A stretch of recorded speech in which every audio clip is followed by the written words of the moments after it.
आइन का जो आर्टिकल 17 है उसमें तो तरीकाकार बताया कि अगर किसी जमात को डिलिस्ट करना है या कालदम करार दी, एक किस्म का उन्होंने कालदम करार दे दिया ना तहरीक इंसाफ का जैसे को नाम है।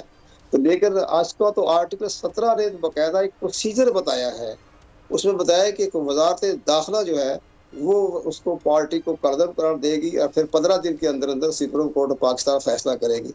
यहाँ डायरेक्ट ही कौमी असम्बली ने सेक्रेटरीट ने कहा कि जनाब तहरीक इंसाफ का नाम सफाया हो गया, अब यहाँ उनका कोई वजूद नहीं रखता। इलेक्शन कमीशन हमेशा ये कहता रहा है कि चूंकि इन्होंने इंट्रा पार्टी इलेक्शन नहीं करवाए और 5 साल से इंतखाबात नहीं करवाए तो हमने इनका इंतखाबी निशान वापस ले लिया। जब इंतखाबी निशान वापस लिया जाता है तो सेक्शन 215 जिसका एहसान साहब ने भी जिक्र किया, तो सेक्शन 215 के तहत उस पार्टी की रजिस्ट्रेशन का फैसला इलेक्शन कमीशन ने करना है, लेकिन उस फैसले के खिलाफ सुप्रीम कोर्ट में 30 दिन के अंदर अंदर अपील दायर की जाती है, 30 दिन के अंदर अंदर। अब यहाँ तो डायरेक्ट ही कौमी असम्बली ने उसको डिलिस्ट कर दिया, तो आर्टिकल 17 की भी खिलाफ वर्जी हो गई और सेक्शन 215 की भी खिलाफ वर्जी हो गई। तो स्पीकर कौमी असम्बली को या कौमी असम्बली को तो इख्तियारात ही नहीं है कि किसी पार्टी को डिलिस्ट कर दे। वो डिलिस्ट करने के इख्तियार तो सिर्फ इलेक्शन कमीशन पाकिस्तान के पास है, जो कि सेक्शन 209 के तहत और 215 के तहत कार्रवाई कर रही है। उस फैसले के खिलाफ सुप्रीम कोर्ट में जाने की गुंजाइश रखी गई है 30 दिन के अंदर अंदर। तो एक तो इसका बड़ा अभाव ये पैदा हो रहा है। इसी सबसे बड़ी बात यह कि मुमकिन है कि चूंकि बहुत बड़ा ताकतवर जो है बेंच ने 8 रुकनी बेंच ने जिसके सरबराह जस्टिस मंसूर अली शाह हैं, उन्होंने ये 12 जुलाई को फैसला किया था कि ये पार्टी को सीटें दी जाए और उसको पार्टी को बाकायदा एक जमात तस्वर की जाए।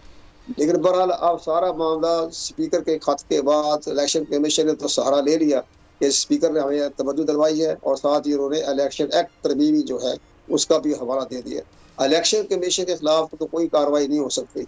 अब इस असल मामला तो ये हो गया कि पार्लियामेंट यानी कौमी असम्बली और सुप्रीम कोर्ट ऑफ पाकिस्तान ने फैसला करने के इख्तियारात किसके पास है इसकी किसी पार्टी को डिलिस्ट नहीं। ये सुप्रीम कोर्ट ये सुप्रीम माजरत के साथ एक जुमला देखिए, इलेक्शन एक्ट 2017 हो गया, उसके बाद रिजर्व सीट का एक तरफ सुप्रीम कोर्ट ने अपना डिसीजन दे दिया, वज़ार भी दे दी।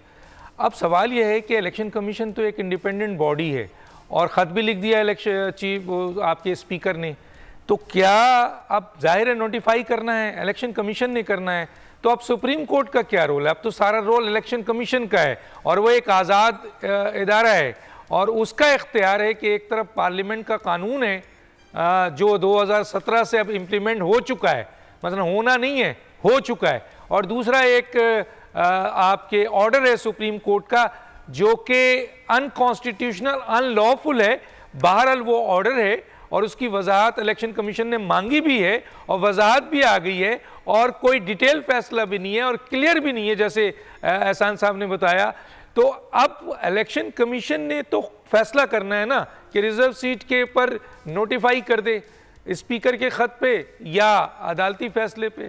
तो सर ये फैसला तो अब इलेक्शन कमीशन ने करना है, सुप्रीम कोर्ट का क्या रोल है? नहीं, इसमें इलेक्शन कमीशन पाकिस्तान तो कोई कानून साज इदारा तो नहीं है।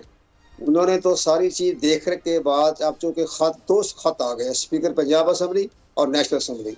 अभी दोनों खत में बड़ा इंपॉर्टेंट खत है, पूरे 3-4 पेज के आइन और कानून का जिक्र किया हुआ है, लेकिन उस खत की रोशनी में ही तहरीक इंसाफ को कौमी असम्बली से महरूम कर दिया गया, डिलिस्ट कर दिया गया। अब ये सारे मामला जो हैं ये अब इलेक्शन कमीशन ने भी देखने हैं और ये मंडे को इजलास हो रहा है इलेक्शन कमीशन का। तो मेरा मतलब ये है कि अब गो का जो बॉल है वो इलेक्शन कमीशन के कोर्ट में है और उसने डिसीजन लेना है, ये है ना सर? ठीक है, सब्सक्राइब करें और बेल दबाएं ताकि कोई खबर रह न जाए।